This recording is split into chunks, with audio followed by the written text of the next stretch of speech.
Judisch. She's the Senior Manager of Teaching and Learning here at OPI. Hey everyone, and thank you, Jackie. I see a lot of familiar names and faces in the room, and I honestly wasn't quite sure. Oh man, even more names. Hi, Anne. So many people. First, I want to just introduce myself, and I'm excited because there are people in here that have even more experience than I do, and also more letters behind their name. So I'm not going to act like I'm the expert in the room. I'm just excited to have a conversation today about how our systems and structures can support early literacy and what we can do in our buildings to be creative in making sure we're supporting our learners. So thank you for putting your name and everything in the chat. Briefly, I'll just share who I am. So Jackie introduced me as the Senior Manager of Teaching and Learning. With that entails getting to oversee some of the best work, I think, at OPI, the most exciting work, which is why I'm there. I get to hang out with the K-12 content standards team. We're currently revising the English language arts content standards. We also are in the implementation mode of the new math standards and other areas, of course, and also working with those content specialists. I get to hang out with these wonderful early literacy folks that have helped implement the new legislation around early literacy targeted interventions, as well as the Teacher Learning Hub team. And then also on the other side, we have the state assessment team with MAST and all that fun new stuff happening there. And on top of that, I get to lead the New Montana Reads Literacy Grant with Rachel Gott, who has been the director for the last cycle and has staying on. And we're hoping that we see some of these districts' names apply for our next cycle of the grant coming up here pretty soon. So the first thing I wanted to gain some information. Oh, that's okay. Feel free if you have questions, raise your hand, interrupt, put them in the chat, and I'll try to monitor along the way.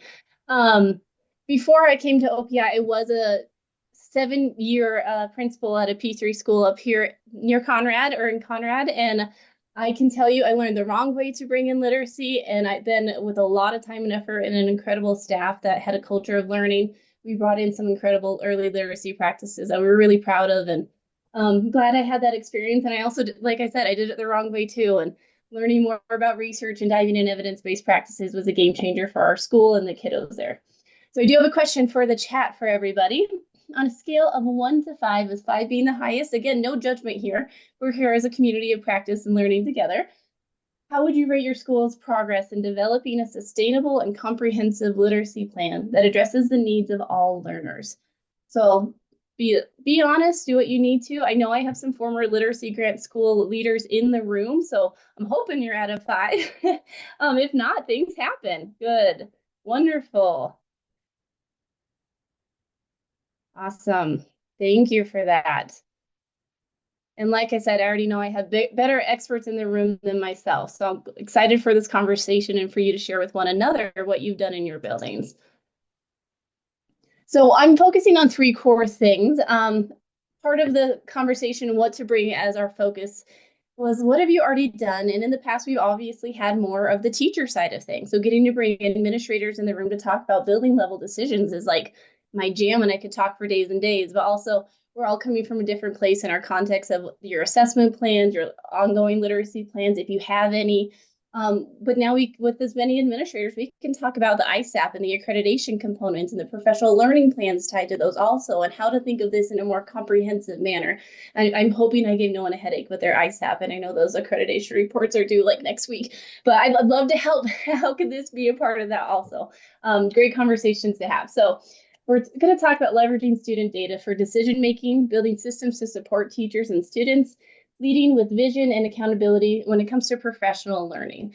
So all of these pieces are really tied to that whole systems thinking. And I know that our literacy grant schools have had to do this. They have local literacy plans, and I'd love for them to share their time and how they develop them together. So very quickly, I'm not going to make you do too much note taking. That's on you if you'd like to, but I do want you to grab either sticky notes that you have handy. I have an old coloring page from my daughter, and I'm just going to flip that over and do a check and a plus on there. But we're going to take ongoing notes together on things that we have that we find to be effective literacy instruction in P3 classrooms. And I'm bringing the P in there, especially for our classroom-based interventions that we have in a lot of our schools around the state. So take just a moment and get your sticky note ready. And once you have your sticky note set up with your check and your plus, I want you to, underneath this check, put some things that you believe right now are requirements to have effective literacy instruction in your P3 building or in any P3 building, what you'd like to see. Oh, yes, and you get to work with side by side. Ah, yes. There's so many incredible experts around the state that you've all worked with. They're wonderful. All right. I want you to hold on to those. We're going to be adding more as we go, things we're learning, things we haven't thought of, things that you hear from one another. So keep this handy. It's going to come back up in a few. So again, just a few bullets underneath. Check the things that you believe that we need to have in order to have effective literacy instruction in your P3 classrooms. All right. If you think of things along the way, you're like, oh yeah, I knew that. Feel free to add. No one's going to grade them today. So in looking at cleaning, like getting really tight around here, when we look at data-driven decision making, I know all of you have a large amount of assessments coming at you. What are the right assessments to use is the question you really need to ask yourself. I have been in schools where we use STAR and we use MAP and we use different benchmarking and we use this, and now you have MAS as another consideration. I'd love for you if you guys would throw in the chat the different assessments that you do in your school, because I think it'd be really interesting to see what across the state we all have. If you're still using STAR, if you're still using MAP and iReady, and all, see, yep, a lot of different, ooh, ESGI, don't even know those ones. Wow, all in one building. Wow, that's great. So it's good to hear all those things. FastBridge, yes, Ames Web, all iStation. Thank you for throwing those in there. So you as a leader have to help come up with what is your assessment plan. It's also part of accreditation. So when you're helping your district leadership and you're looking at those different decisions you're making. First, we know you all have a universal screener because you're following the statute that says we need to have it for dyslexia. So we're not even going to question that. There's a universal screener everywhere. But are we also looking at the diagnostic and the progress monitoring and the outcome assessment as a part of our full bridge, our full scope in our assessment system? When it comes to the data-driven decision making, I don't think anyone is shy on data and not having enough to make decisions. I think the problem could be more so that we have too much data, and taking the time with our teachers and going, what is the data that we need? I'm going to focus this discussion obviously at the pre-K3 level. I'm going to even go pre-K2 more so. When you're looking at servicing those learners, I'm not telling you what you need to do, but have you taken the time or the opportunity to stop and say, what are the correct assessments for us to make instructional changes in our classroom? Do we need MAP K-12 for the purpose of serving our earliest learners, or is that something that we do so we have longitudinal data? I'm not saying that's right or wrong. I do want to drop in the chat. I'm going to have to change my screen really quick. Sorry if that changed for you. I wanted to share with you a tool that we came up with in partnership with the Center for Assessment. And the reason we have this is because of the question with MAST in particular of we have all of these assessments. What are the right assessments for us? What do we need to do? So what I dropped in the chat, and I'll pop it up also for you to see really quickly. It's called a local assessment review. If you haven't seen this yet, this was developed knowing MAST was coming into play and changing the scope of what we have for assessments available.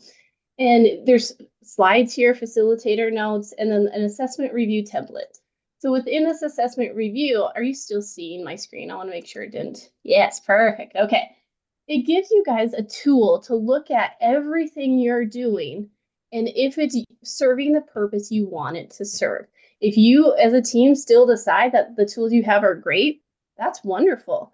MAS might replace some things that you're doing in 4th, 5th, 6th grade. MAS might not at all. It might completely miss the mark. But do you still need to do STAR and iReady and FastBridge? That's a great decision to bring to your leadership to decide. And this is a wonderful tool that can help you guide those decisions. Look at what you have, because sometimes we don't even know. We have so many different things happening, and ask your teachers, are you pulling things, no judgment, are you pulling things from TPT to look at alphabetic principle and things like that? That's great, but it's just one more tool out there. Sorry, let me get back to presenter mode for you. All right. Excuse me, I'm recovering from the flu like the rest of America right now, so I do have some gunk in my throat. I apologize. All right, so when you look at that data, a lot of common mistakes that we've had is Are we relying on that single data point? So when you do that assessment review, make sure you don't get rid of everything. We need more things than just that. Oh, we're using our MAP scores to determine what reading group they're going to be in and nothing else. You need those multiple measures. We all know those kids walk in, they could have had a bad morning or sitting down trying to do nonsense word fluency, and they have no idea what's going on, and it's not fair to them. So we use those multiple measures and opportunities to make sure we're getting the best snapshot of our kiddos.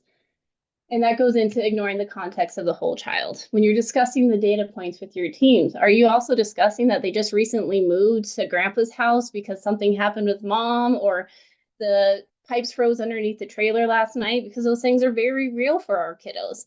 And while we want to be black and white sometimes with those data-driven decision makings, we have to think of those mitigating factors as well. And I know I'm preaching to the choir on those things, and you are already doing those in your buildings. Another component is making sure we're not overlooking the qualitative data of our kiddos. Those teachers who are in the room with them and you see that score and they're hitting their oral reading fluency goals, but the teacher is telling you something is just not right with their oral reading fluency. I want to dive deeper. I want to get into the diagnostics to make sure that we're serving this kid. Listen to those qualitative data. Also making sure that we're looking at the quantitative in terms of attendance and in terms of all those other components, but making sure our teacher's voice and their leadership is heard when we're making those decisions. And the next couple of things, not following up on a regular basis. So part of what I wanted to share with this is, again, I didn't know how deep to go into all the systems and everything, but do you have a system for following up on the data, or are we testing in the fall, testing in the winter, and testing in the spring, and not having the opportunities to dive in and look at that data with fidelity and ensuring that we have fluid intervention groups that make sense and that meet the students' needs. The wait and see model.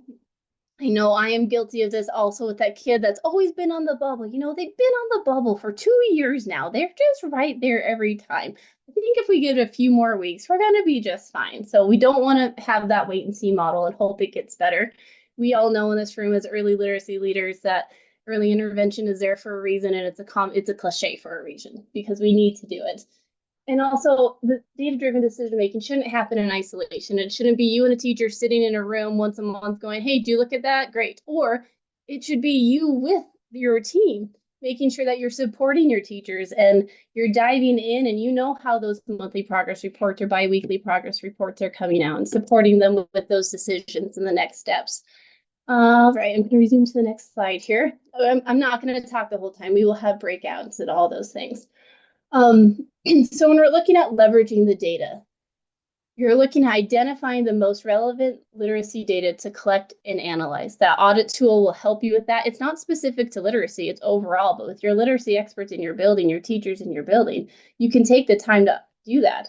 And also translating those data insights into instructional decisions and interventions. I know Livingston, I know they have a pathway plan for if they score this on their oral reading fluency, we're then going to do this next assessment to dive in a little bit deeper. We're going to look at diagnostics, whether it's a phonemic awareness deficit that we're at, if it's at the word decoding level, if it's at fluency, or if we're ready to just keep on pushing through and getting to comprehension and actually focusing on accelerating for those kids that are meeting those other components. And the other component also for us is communicating the data findings clearly to teachers and stakeholders. I think the biggest piece of advice that I learned from not doing is you as the instructional leader need to know and understand that data as well or better than your teacher so you can help make those instructional decisions. We're going to talk professional learning later on, and I think something I've heard and seen in research time and time again is that the leader needs to be in the room when that professional learning is happening. How else can you sit there and talk about a kid's decoding, or maybe they have a working memory deficit if you yourself don't have the background knowledge to support that? So we're all in leadership for that same reason. We're there to be learners and lead learners with them, and being able to dive in and help them investigate. Well, you'll get your money back tenfold if your teachers know you're in there with them and you understand those instructional decisions with them and can pull in intervention groups yourself along the way. Okay, so we're going to take a little moment for a breakout, and I'm going to have these 3 questions. I will also throw them in the chat. Please choose which one feels comfortable for you when you share out. Our first one is, what types of literacy data are you currently collecting and how is it being used? Do you have too much? Do you have too little? Do you have the wrong things? Or are you in a strict pathway plan where you know exactly where your kiddos are in your building? I'm really excited for you to learn from one another in these things.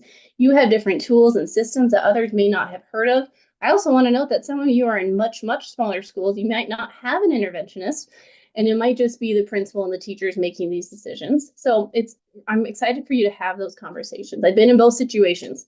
How do you ensure that the data-driven decisions are both timely and effective? Making sure you're not making a decision just at those benchmarking times. What can you share with your cohorts about that? And then again, what challenges do you face in interpreting and sharing the data with your team? I'd be remiss to say it's getting that monthly or weekly meeting in, just having the time to sit down and dive in and help those kiddos and help those teachers make those decisions. So we have a fair amount of people. I'm pretty excited. Thank you all for coming. I'm going to do 5 breakout rooms, and it's going to assign you automatically. And I'll put those in the chat like once again for you to have a minute or two each to discuss these questions. You can go through them in whatever order don't want to dictate it too much. So thanks for everyone to step out, up and participate. So we'll go, even more coming in. I'm going to do 8 different breakout rooms. So thank you, and I'll send you on your way to those rooms. If you have any problems getting there, please let me know and we can help.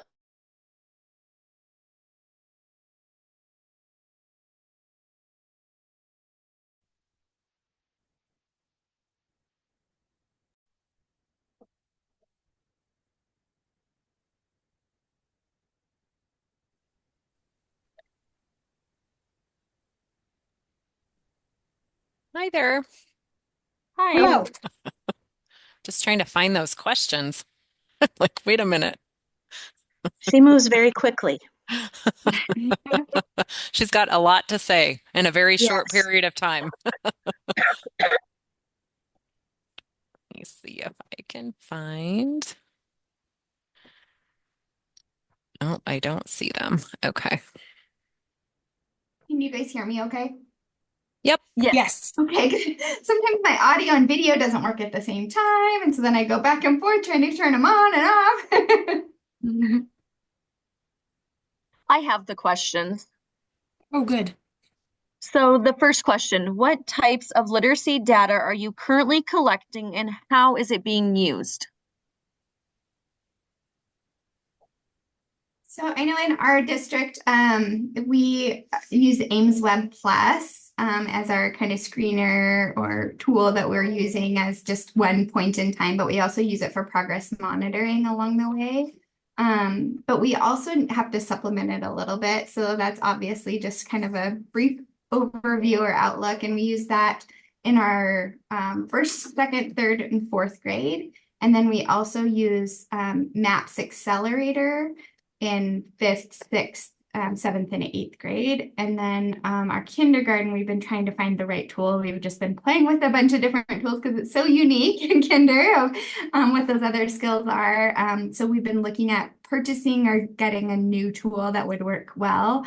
But we are using Ames Web and then supplementing it with some teacher created stuff that supplements it. Shauna, have you looked at the Pelly at all for your We did, kinders? yes. That's what we just were looking at. I actually contacted them and got a quote and stuff because we are looking at if we want to do the early literacy program.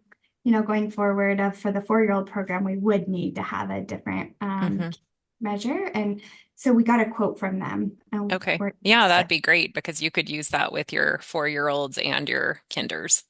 That's what we were thinking. Yeah. Yeah. Awesome. We just haven't gotten it yet, but we've definitely looked into it. Awesome. What was the name of that again? The It's the Pelly. Pelly. It's on our approved list of screeners for the early literacy classroom based for like how to qualify those younger kiddos. We have a couple different lists, one for the kiddos going into that are 4-year-old and the kiddos that are going into kindergarten. And then there's a separate list for those kiddos that are going into first, second, or third grade. Okay. Thank you.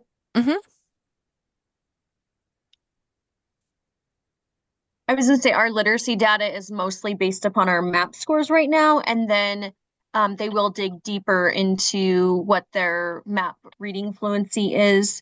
I know that's been talked about at STAT. So, and then we stat on kids who we have reading concerns with, usually. That happens weekly about the kids in the elementary building.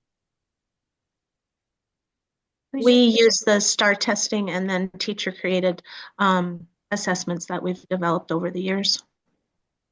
I was just going to mention on back to the Peli conversation is I was really surprised at how affordable the Peli was. I mean, we just looked at the 4 or 5-year-old package, but it was like $125 to at least get started with, you know, a few licenses, 10 licenses to do the digital part to play with it. But that to me and the scope of assessment seems fairly reasonable, and it's through Voyager. Shauna, just so you know, on like the assessment, like giving the assessment, I did meet with one administrator, and she said it's really important that you explicitly teach your staff how to administer it, because her staff like kept going even though they were supposed to stop at a certain point. So she was like, I had to like redo it all, you know. So Oh, no.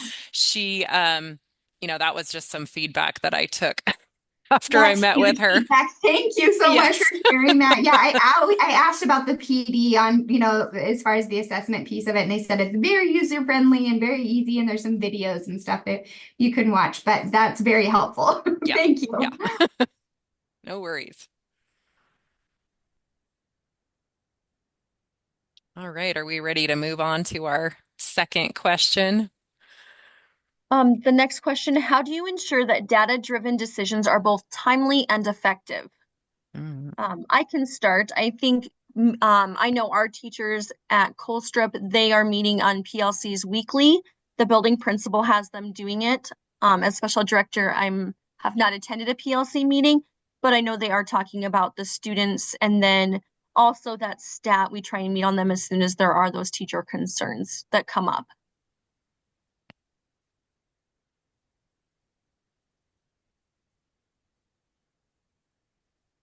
I would say we do it multiple ways. And so definitely the ongoing progress monitoring, like you're doing in Cold Sprint. We have our PLC meetings that are meeting on it. We also are part of we have a title program here. So they're also looking at that, helping the classroom teacher identify specifically within that where their concerns are and how they can best address it through either changing up the curriculum a little bit or doing additional time in there. And so I feel like that's ongoing of just fluid groupings based on that data. But then we also, when we do our benchmark testing the 3 times a year as a whole staff, we look at that data and really dive in and look vertically, like what are we seeing at kindergarten and first grade and second grade? And we're also looking at groups of students as they go through in time. So I feel like the combination of having the benchmark and the progress monitoring is really critical and good for us to have those meaningful conversations about.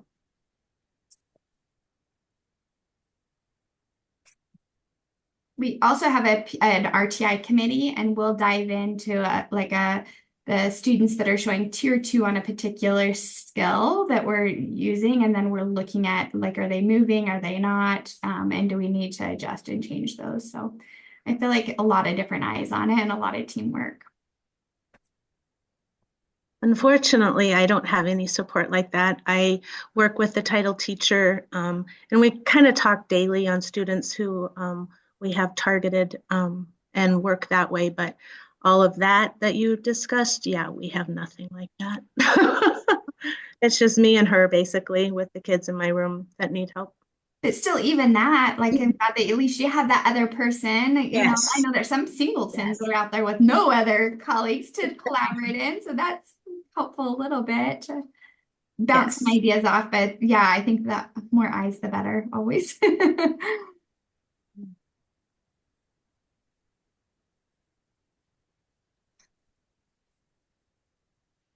Are you ready for question 3? I think we're just about to get kicked out. We're gonna, yeah, I got the 1 minute warning. So what Like 5 seconds. so the challenges we're facing and sharing data with your team. Then it cuts you off, and then it doesn't mute you when you come back in. Oh, Zoom. Oh, we Um, could talk for 30 more minutes in my group. we have a few more opportunities. It'll be wonderful. Thank you guys for the willingness to speak with one another on these things and share out. And it's good to hear we have some people that are still in their internship and they're just learning what they don't know about early literacy. So thank you for that. I also want to not acknowledge when I was building these, I was going, hey, Jackie, have you done an assessment session? Because I could just talk about literacy assessment, and I know many of you could, for like a good 3-day symposium. If we really wanted to, like, I know you might not know enough about it right now, but hopefully now you know to ask the questions about using the right assessment when you're building it. When you're submitting your ISAP, making sure your professional development learning plan is aligned. Hey, we want to grow by 10% in reading, but none of our professional development, none of our systems right now show that we're making those like overall system efforts. So I just love those conversations. And like I said, I could go on and on. So I'm glad to have other experts to share this story with. I think the number one thing we will all say that comes into play is the time. So our next challenge that we're looking at is the scheduling and the time it takes. How do we have interventions while also making sure we have best first instruction in the classroom? Time and time again, I've seen, and I've done it wrong myself, where kids get pulled out and they go to this reading group, but they're missing core instruction. So that's probably one of the greatest lessons I've learned, and what you can do as an instructional leader at those early levels is make sure that you're protecting that tier 1 instruction time, and that the best instruction those kids get is that tier 1. If we don't have strong first instruction, you're just going to widen those gaps. I see a lot of nodding because you guys have seen it yourselves. And I'm sure you knew better than I did, but I made those wrong mistakes. And then we actually completely flipped the system when it came to who did the lowest level of interventions. So it used to be the pull out, you go to the interventionist to go do your tier 3, and then you might come back later and hopefully you didn't miss your core instruction. But when my experience in working with different consultants, I know someone mentioned Carrie and Side by Side, is we flipped the script and we had our classroom teachers who I knew were trained in science or reading evidence-based practices. They had extra training also on that core curriculum, that then they were the ones doing the lowest level and those most intensive interventions because they had the most training and they had the skills and they had those abilities to make sure that they were helping that level of learners. And then we use our other talented staff that might not have had as much training, but they were talented and they could read the script and go through those pieces. And that was just one way that we utilized making sure the best first instruction's there, and while also getting in those interventions. We're going to talk more about it. Something that we have a lot of different size districts in here. I know we have our tiny class Cs. We have Lockwood, which is a bigger district. We're all over the state. We have one-room schoolhouses that they're trying to figure out, how do I do this and meet all my level learners wherever they are? How do I, if I'm the only third grade teacher, how am I supposed to split up? I don't have an interventionist. What do I need to do that? I'm not here to give all the answers to that, but I'm here to help share and provide the opportunity for you guys to share with the best next steps. And also multiple grade level teachers. Some of you have, I was shocked because I grew up in like Sunburst, Montana, teeny tiny. I know some of you are that size too, but when I was like, you could have more than 1 or 2 classrooms per grade, it like blew my mind when I got out in the real world and then did internships in like Belgrade. And I was like, there's 7 first grade classrooms. How do you all get on the same page, which has its own challenge, right? But when you're looking at that, the biggest things I'll say is best first instruction is always going to be priority. Yes, you want that group time. Yes, you need to get those interventions in, but please make sure that that is the priority within your classroom, that best tier 1. This isn't my quote. We've heard it a million times, but you can't tier 2 and 3 your way out of a tier 1 problem. I know that you have all heard that in so many ways, and sometimes I just need that own reassurance of, oh, okay, we got to make sure that's there first. And then I mentioned it briefly earlier. When we're looking at student grouping, you must make sure that it's matching student need. I am 100% guilty of going, you all scored in the yellow, you're going to tier 2 intervention time. And I did not know what I did not know about, hey, that kid actually needs phonics, while this kid needs fluency, while that kid needs decoding, and that kid doesn't know his ABCs. And then we put them all in the same room together. And I don't care if you have 4 or 12 or 6 or whatever it might be, but you're working on the wrong thing for the majority of those kids. So you're just widening the gap more. I know we've all seen it. We're all guilty of it because sometimes, I don't want to say you're guilty of anything. I've done it. I've seen it. I'm guilty of it. But other systems I've reviewed and helped build. We do it because that's what we have available. So we have to ask ourselves as leaders, is it more important that they have phonics groups twice a week for 30 minutes that's actually on what they need, or that they go to a group that's working on some kind of reading for 5 days a week for 30 minutes? So if you're trying to be creative with your time and you're utilizing programs and evidence-based systems across the board, you have to be the leader that is willing to make the decision to go, you know what, we're not just going to lump you in there, because 2 30-minute sessions on phonemic awareness is going to do you a lot better than you going to work on fluency when you're not even there yet for 5 days a week. I see a lot of nodding. I know some of you don't have camera on, which is just fine, but it's just nice to be like, yeah, okay, I'm not completely wrong in that thinking, like that's the right track. And sometimes we know making those decisions, even though it might not be the popular decision, if you're using the evidence, you're using the science to guide your decisions, your teachers are going to trust you in it. So when we look at the best practices for those interventions, I pulled these. There's more, but these are like the core 6 that I really pulled together from my different resources. First, you need to make sure that we're using evidence-based programs as intended at all tiers, that tier 1, that tier 2, that tier 3. So we talked about the programming, and I know I want to say reading mastery. It has very specific prescriptions for how many days a week they need to be doing it. It could be 15, could be whatever. But if we're not using those evidence-based programs, we're not going to make the gains that we need to see for those kids with those bigger gaps. I talked briefly for a moment about the homogeneous grouping, making sure that we're focused on the skills. We don't want those kids that are just choppy fluency readers in there with phonemic awareness and early phonics skills, even if they're all in 2nd grade. We're not going to make the gains that each group needs to make in their own deficits. So again, the diagnostic instruction that's targeting their core deficits.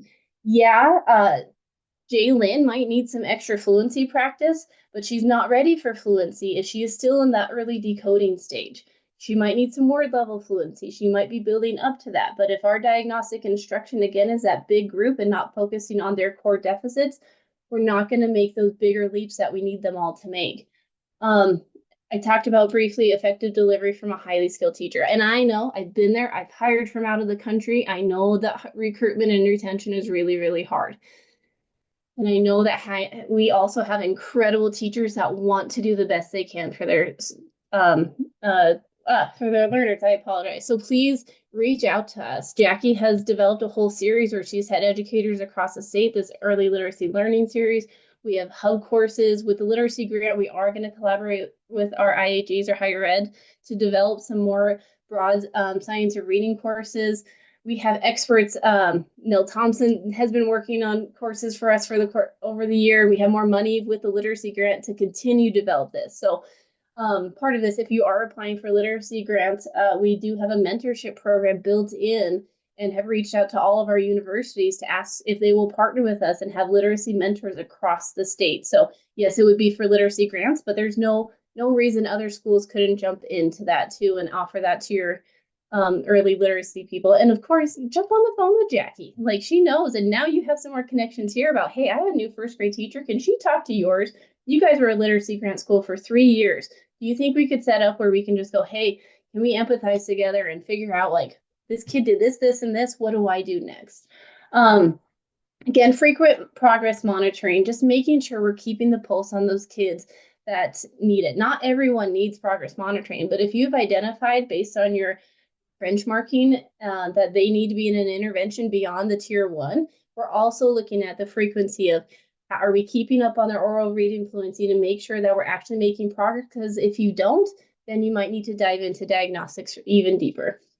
And one of the best things that Marie, yes, Mother Time is here to tell you that you have 25 minutes left. I'm about halfway. We're doing good. Thank you, Mother Time. Again, the next part is that team analysis in discussion. So I think, like I mentioned, we've all mentioned, time is our biggest barrier. What creative ideas have you utilized to get your grade level teams together? I heard other people talk about having vertical teams. Like, if the 3rd grade teacher every year is saying, guys, they are not reading fluency at the paragraph level, do we have the opportunities to break those barriers? I'm sure that you've tried every way you can. I mean, lunch breaks, before school, after school, paying people, bringing in coffee and candy and donuts and all the things to get them. having them help be a part of that decision making and problem solving, because they're going to believe in you as the leader, that you're trying to do the right thing. Having that team analysis and not feeling like you're on an island and making those decisions, and then having that, again, from earlier, the follow-up and making sure that that group is still working together. If you have this group of 4 and this kiddo, this little piggy, sorry, still is not hanging with the group and might need some reassessment and progress monitoring in different areas. We need those discussions, and we need to be the experts to know what that looks like to help them make the next steps for those students when it comes to their interventions. Cool. Okay, good. I won't talk too much more. So time constraints. You have that. I'm the only teacher. One of our colleagues was the only teacher in Wolf Creek, and I know some of you have been in that same situation. How do I make this work? How do we make the time for collaborating with other teachers happen? Who should be there? How can I make a PLC come into light? And you don't PLC to have a PLC. There is a lot of evidence out there that if you do not have a PLC that is based on instructional outcomes and you're taking next steps and actions, you're actually doing more harm than good. So don't just meet to make some instructional decisions together. Implement something like what I need time. And that could be the only 4th grade teacher doing stations of what I need time and having rotations with those intervention tools. Do you have cooperatives that you're a part of? Is your school psyched from that cooperative, even if you're a tiny school, coming in and being a part of the decision making and helping give that reinforcement? Are you having data meetings? Are your teachers empowered enough to be teacher leaders along the way? I have more like breakout time for us to discuss your different strategies you're using here. So share out, we're going to break out again, same or different groups. I haven't decided quite yet, but I want you to share the strategies that you have tried in your building. What was successful, and what did you guys flat out figure out? Yeah, this isn't going to work. We went 3 weeks into it. We tried it. Don't try it. It might work for your school. And then based on what you hear, I'd like us to share one strategy you want to bring back in regards to creative scheduling for collaboration and interventions for schools.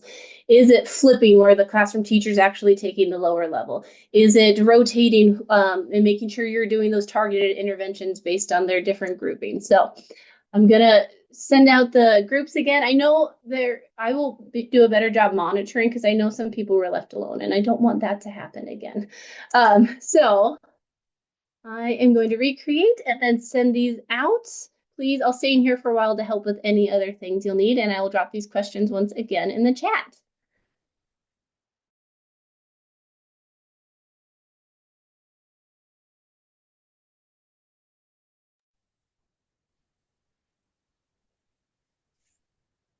Hey, Jennifer again. Hey. Hi, Steve. How are you guys? I'm doing well. How are you? Good. Somehow I'll Sherry's note taker ended up in our room. I don't know how that works, but okay. I'll start. PLCs are so difficult in my world. I have combo teachers. Somebody teaches 1-2, somebody teaches 3-4, somebody teaches 5-6. I am working with nearby schools to see if we can create something just so they have an outlet to talk to. I like that idea.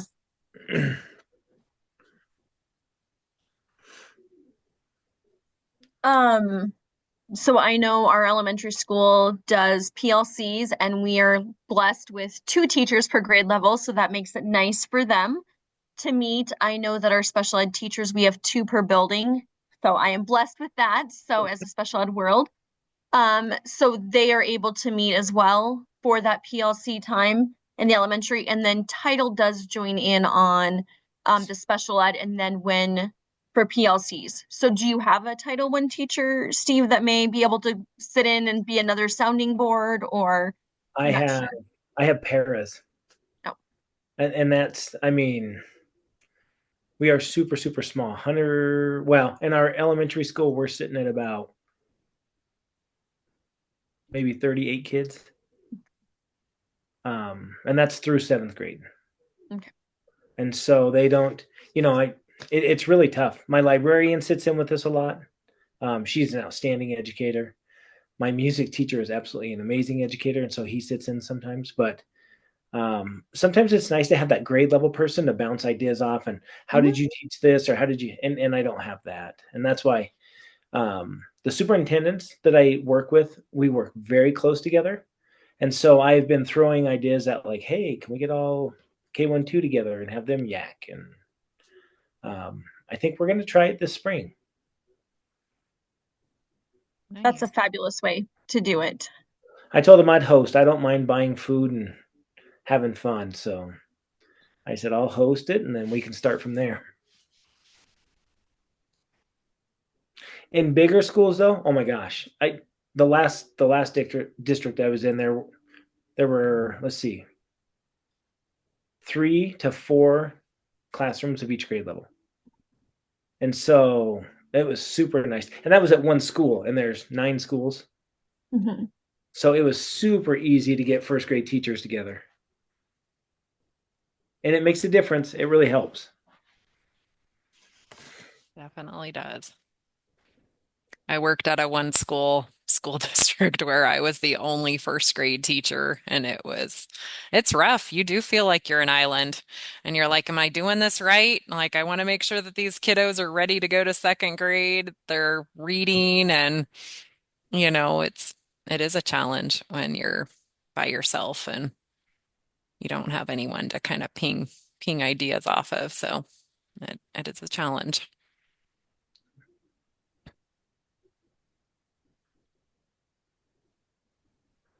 Steve, do you guys do stat meetings like to discuss concerned students, or how do you guys address students who may need more help? We meet every single Wednesday. The first Wednesday of the month, high school kids, we bring up at least 3 positive that are doing extremely well, and then we do talk about 2 or 3 kids that need some extra help. The next week is elementary kids. We do the same thing: 3 positive, 3 that need some extra help. And then we do an actual informative staff meeting. What's next month look like? What's my schedule? What's my calendar? And then our last one is what can I bring to the table for the next month? Like, what do they need from me? They actually lead the meeting, and I take notes. And we get to the point where being so far removed, I always say I'm so far removed from Montana. When I travel, it's a full weekend adventure. It's for me to get to Billings, it's 6 hours. And it seems to be where all my meetings are. And so it's a day of drive, a day of meetings, a day of drive back. We're on a 4-day week. Mhm. And my house is actually in Sheridan, Wyoming. So, I go down to see my family, and so I'll be gone for a week when we have those meetings. And so they have requested how I'm available to them and how I can do stuff. And so that last week is always pretty fun. Nice. I do like that you bring up the 3 positive kids, because I think we focus so much on the kids who need help that we forget about the kids who are doing well. Yes. And we do oh my gosh, what is it? We call it our eligibility sheet. It's really just a big student data tracking sheet. Mhm. And that's where we show our student growth. It has been amazing. I think we spend more time on the positive kids than we do the negative kids right now. That's awesome. I do like our high school has always done like, here's the map scores and seeing them over time, so you can see how the kids change, and is one an outlier versus like, oh my goodness, this kid did so bad and I have to dig deeper. And then I'm like, it was one time, guys. Like, this isn't the normal. Like, what else is going on? You can dig deeper versus like, oh my goodness, this kid needs help, especially high school level. Like, what happened? Because that's my background is high school, not necessarily the elementary, but I am blessed to go there for meetings. I have job security at the elementary school. So I love my job, but I like my positive job security. So I do love that. Nice chatting with you. Yes, maybe we'll be together again. Right?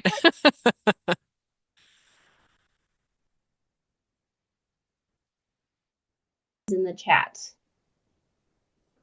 I got to hear a little bit about having some of you are the people that come into sub when those teachers have those data meetings. And thank you, thank you, thank you. That's one creative strategy of, hey, we're just going to have the sub bounce around classrooms so that in the morning, Wednesday mornings, every 3 weeks, we can make sure we get those data meetings in. So thank you for being that person. The schools wouldn't survive without it. Progress monitoring, great. Debbie, I could talk all day about what we can do there. Yes. Yep. Thank you for those. I did hear some schools going for the literacy grant, trying to figure out how to update their systems, just utilizing that. And I know that extra funding is real nice right now after that fun little ESSER clip that we've all been facing. So thank you for being willing to share in the chat. Anyone else, feel free to do that also. All right. So when it comes to the last point that we're looking at is the professional learning component of this. So we as instructional leaders get to be the one that guides those. It might be driven more from your district level if you're in a big district, or if you have the autonomy at your building. It's very important to think of, you can't just keep throwing things in because, oh yeah, we have PIR next week. Have we done, like, I don't have a plan. I need to pull something in. And I was absolutely guilty of that in my first few years because we didn't have a plan as a district. So then I didn't have that plan and vision and accountability on myself as a leader. So learned a lot in that. And when we look at the research around effective professional learning, we have to make the time as the instructional leader in the room. So if we look, I go to the P3 Center and all their research is really about that leadership, being a part of the professional learning, being in the room, because they're going to look to you for questions later on. And hey, can we do this? And if you don't have the evidence behind what you're trying to implement and support as a leader, it's more challenging to keep your staff bought in and willing to invest that extra time and making sure that they can do those data lunch meetings or whatever it might be. So first, of course, this is common knowledge, not just a quote is needed, but professional learning is effective when it has a positive and enduring impact on school leadership, classroom practice, and student learning. So it can't just be something that affects just students. It can't be something that just affects the classroom. It needs to be something that also affects leadership and is a systematic change that you're looking at. Another quote that I pulled out from Gusky, if you're a fan of him, is in short, sorry, I should have cut that out, but we bombard teachers with help, but most of it is actually not helpful to teachers as professionals or to schools seeking better instruction. So if we're being thoughtful and intentional, we are making sure that we're not just throwing a new PD at them because we learned professional development is coming next week, or we want to get better at reading scores. It's just being that visionary leader and ensuring we take the time to look at the bigger picture and invest right there with our leaders. So I do have some key bullet points on what good professional learning looks like.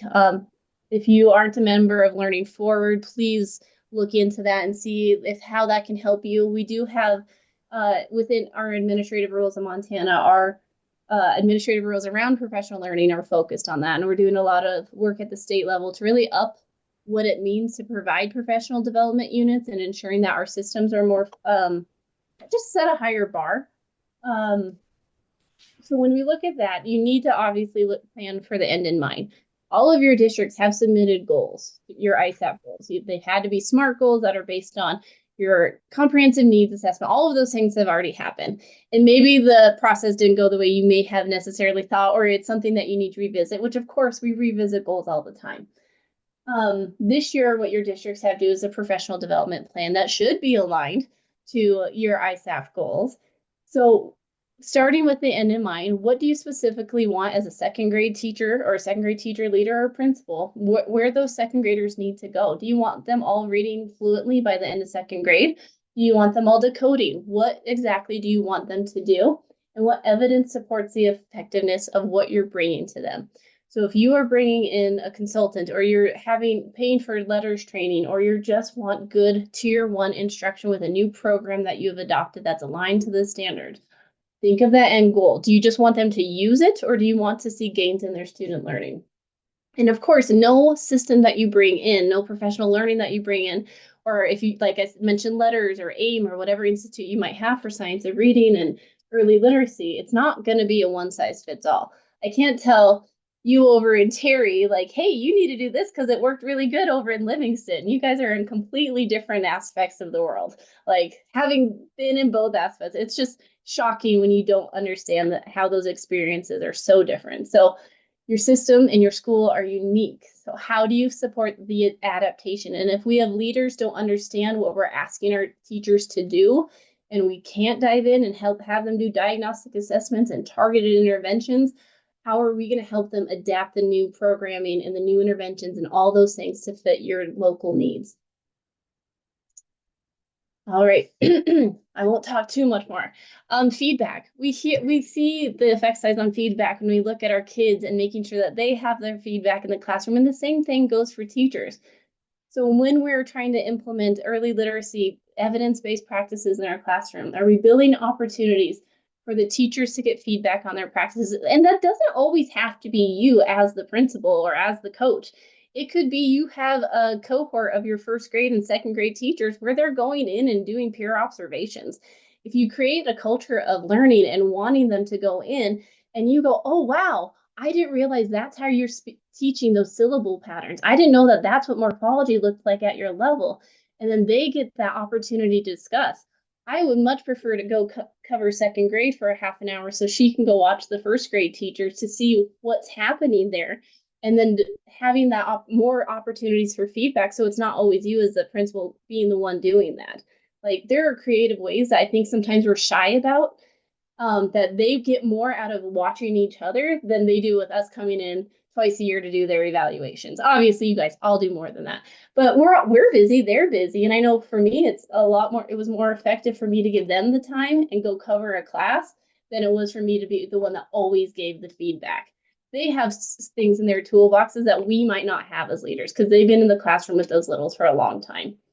And then they're going to want to see the evidence right away to if they're effective. So if you're really bringing in, okay, we have an assessment plan, we have an intervention plan, they're going to want to see evidence quickly. So when you have those progress monitoring things set up, you have the opportunity for feedback where you're walking through on a walkthrough and go, wow, I could tell your intentionality and your engagement when you were doing that new letter sound was different than I've ever seen before. If you could go back and teach it again tomorrow, what would you do different? Or if you had this set of this group, what would you do different? Or actually, it was perfect. Thank you for showing me that, because now I'm going to go tell Julie down the hall how amazing that was and make sure she can watch it too and switch those around. So again, we as leaders often get stuck in that mindset of we have these national assessments and that's where our goal is. We want to get good scores on those goals because that's what we have to present to the board. But those teachers, they know when they're in the classroom, they can see that kiddo and they want their observation data to matter also. They want to see that effectiveness. They want to see it firsthand with those little humans in there that they're trying to help. So if you know what you are looking for as a team, you will know if you're getting to where you're going. So before you even set it up, hey, here's our new intervention plan. How are we going to know if our intervention plan is working? What scores are we looking for? What habits in our learners are we looking for? What fluid transition between groups are we looking for?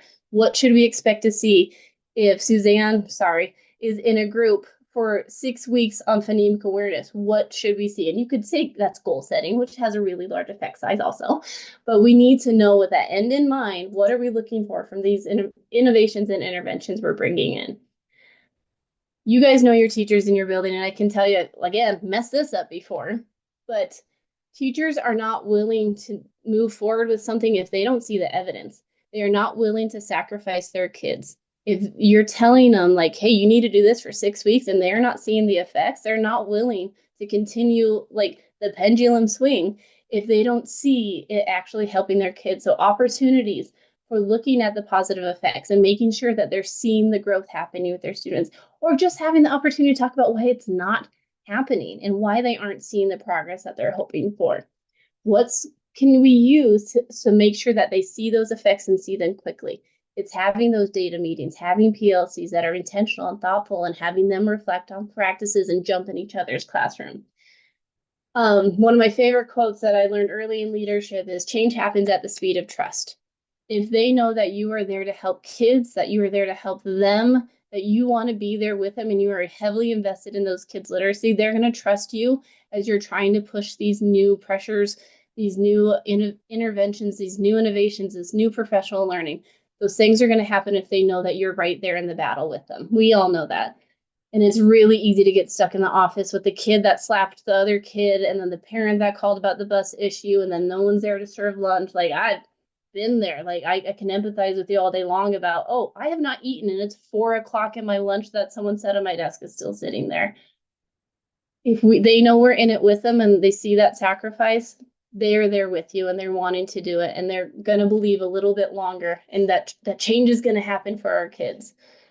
So again, it goes back to making sure you have the strong evidence, those evidence-based practices, being well rehearsed in those things as an early literacy leader so that you can continue to guide and push your staff.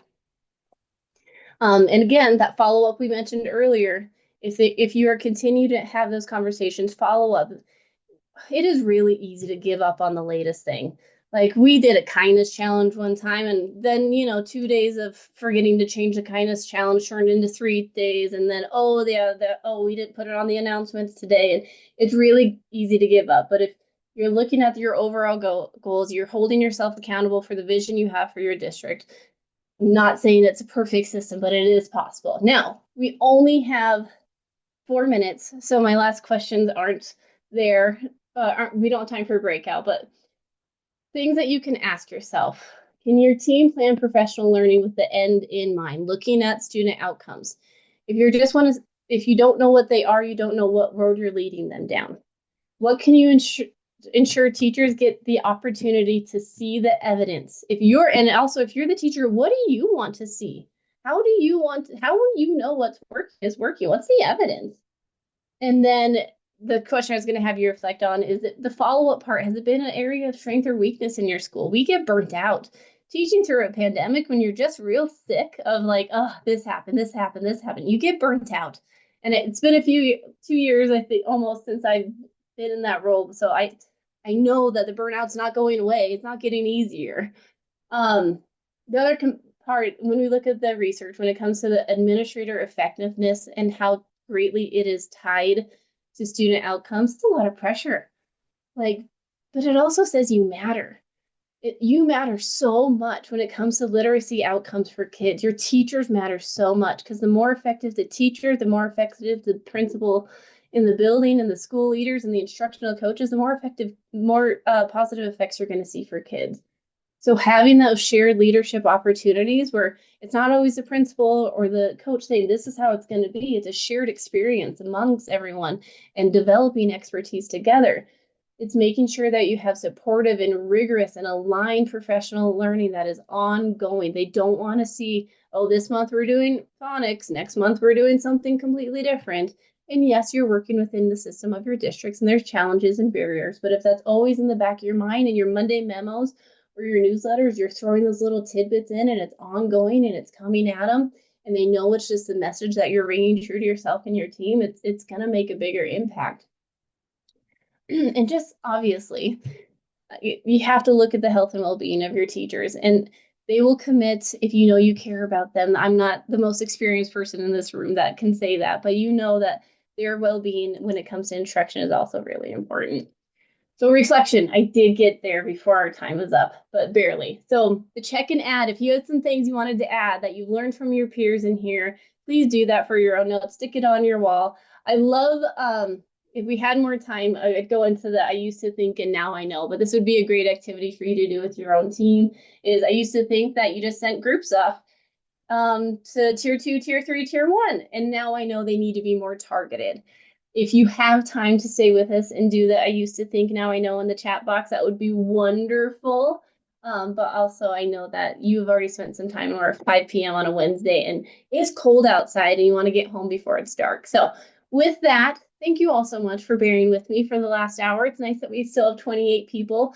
If you ever have questions about literacy things, my bad experiences, my good experiences, if you want to connect with one another, I would love to jump on a call with you and make sure that you get the help you need. If you're looking at literacy grant and those components, we have former literacy grant schools here, and I know that some of you are applying for that. So thank you for your time. I really, really appreciate your attention to one another and having those conversations. And I'll stay on if anyone has specific questions or anything. So thank you, thank you. Nice to see some names, at least of familiar people.